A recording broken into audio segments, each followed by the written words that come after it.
Անմիջապես դուք համաժողովի ժամանակ արձագանքել եք Ալիևի հայտարարություններին, որտեղ նա հղում էր կատարում ցարական ժամանակաշրջանի քարտեզներին եւ հայկական բնակավայրերը ադրբեջանական անվանումներով էր ասում։ Նաև Ալիևը այդ հայտարարություններում խոսում էր ոչ թե տանկերով, այլ ավտոմեքենաներով Հայաստան գալու մասին։ Ինչպես կմեկնաբանեք, արդյոք այս հայտարարությունները որքանով էլ ներքին լսարանի համար է ասում, չի հակասում օգոստոսի 8-ի պայմաններին։ Եվելի եմ ասում, Զանգեզուրի միջանց եթե նրանք Զանգեզուրի միջանց եթե նրանք օգտագործում են իրենց տարածքի մասին, որտեղ նրանք չեն կարող օգտագործել մեր տարածքի մասին։ Ինչ վերաբերվում է Ադրբեջանի նախագահի մյուս հայտարարությանը, ելի եմ ասում, մենք պետք է նախ ամբողջության մեջ գնահատենք այդ հայտարարությունը, որովհետև ես նախորդ օրն էլ լրագրողը հարց տվեց, շատ կարևոր է, որ ճշգրիտ լինի, ճշգրիտ արձանագրենք ինչա տեղի ունեցել, հետո նոր գնահատենք։ Իսկ որն է ճշգրիտ արձանագրումը, որովհետև մեր մամուլում ես էլ եմ ասում, այդ ընդհանրապես իմ գործառույթը չի, ես սրա մասին պետքա չխոսեմ էլ, սրա մասին պետքա խոսեն լրատվամիջոցները, ովքեր տեղեկատվությունը պետքա ճշգրիտ փոխանցեն, որ հարցը ճշգրիտ ձևակերպի, որ պատասխաններ լինի ըստ էության եւ ոչ թե ուրիշ բանի մասին։ Օրինակ ասում են, որ Ադրբեջանի նախագահն ասել է չկա Սևան, կա Գյոյչա, մինչդեռ հնչել է հայտարարություն, որ ցարական ժամանակների քարտեզում Սևան չկա, կա Գյոյչա։ Իմիջայլոց մեր լրագրողները շատ հետաքրքիր է։ Օրինակ ոչ մեկ չի գնաց այդ քարտեզը հանի։ Մի հատ տեսնի այդ ինչ քարտեզի մասին է։ Կա քարտեզ, թե չկա քարտեզ։ Եվ եթե այդ քարտեզը հանեին մեր լրագրողները, օրինակ կտեսնեին, որ այդ քարտեզը ինչքան այդ տեսակետից կարա աննպաստ լինի Հայաստանի համար,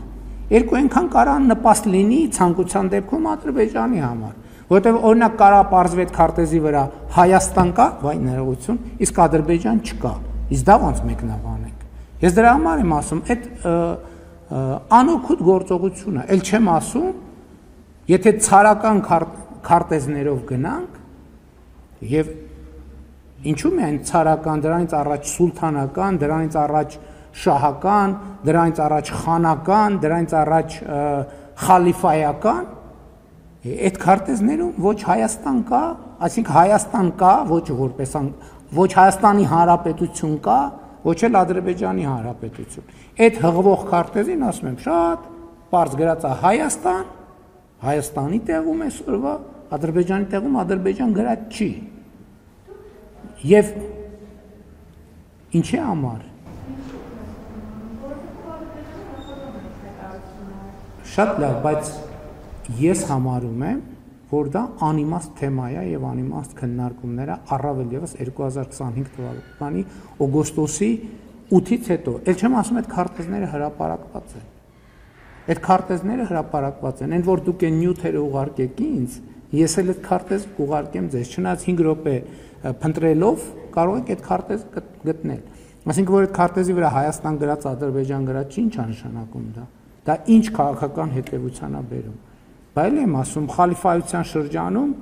եղել է խալիֆայությունը։ Պարսկական տիրապետության ժամանակ եղել է Պարսկաստան, Օսմանական տիրապետության ժամանակ եղել է Օսմանյան կայսրություն, բայց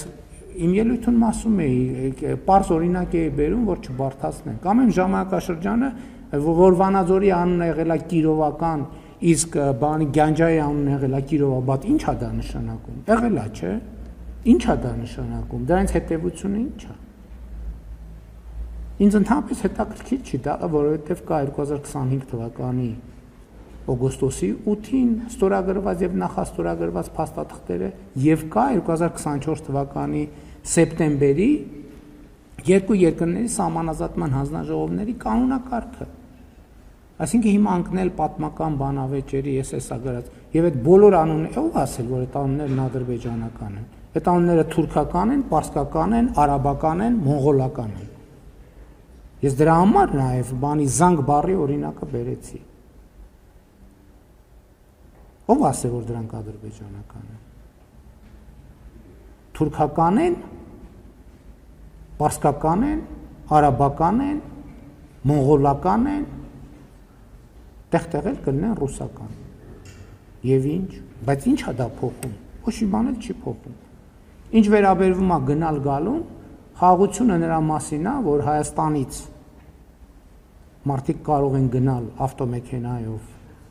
այդ թվում Բաքու, Ադրբեջանից էլ ավտոմեքենայով կարող են գալ, այդ թվում Երևան։ Իսկ եթե խոսքը ուրիշ բանի մասին է, ես ասում եմ, այդ օրակարգը վտանգավոր է խաղաղության համար։ Ուրեմն ես իմ ելույթում խոսեցի ընդհանուր Մանթաշյանի ժառանգության մասին, բայց եթե Խորհրդային Միությունը անօրինական է վերցրել այդ գույքերը, Մանթաշյանի գույքերն էլ, ուրեմն հայկական ժառանգությունն էլ անօրինական վերցրել, բայց ես համարում եմ, որ այդտեղ մտնել ընդհանրապես իմաստ չունի։ Եվ իմ առաջարկն է, եւ ըմբռնումն է, եւ մեր պայմանավորվածությունն է,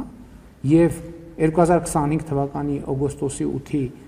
ստորագրված եւ նախաստորագրված փաստաթղթերից հետեւում է, որ մենք պետքա դադարեցնենք այդ մոտեցումը։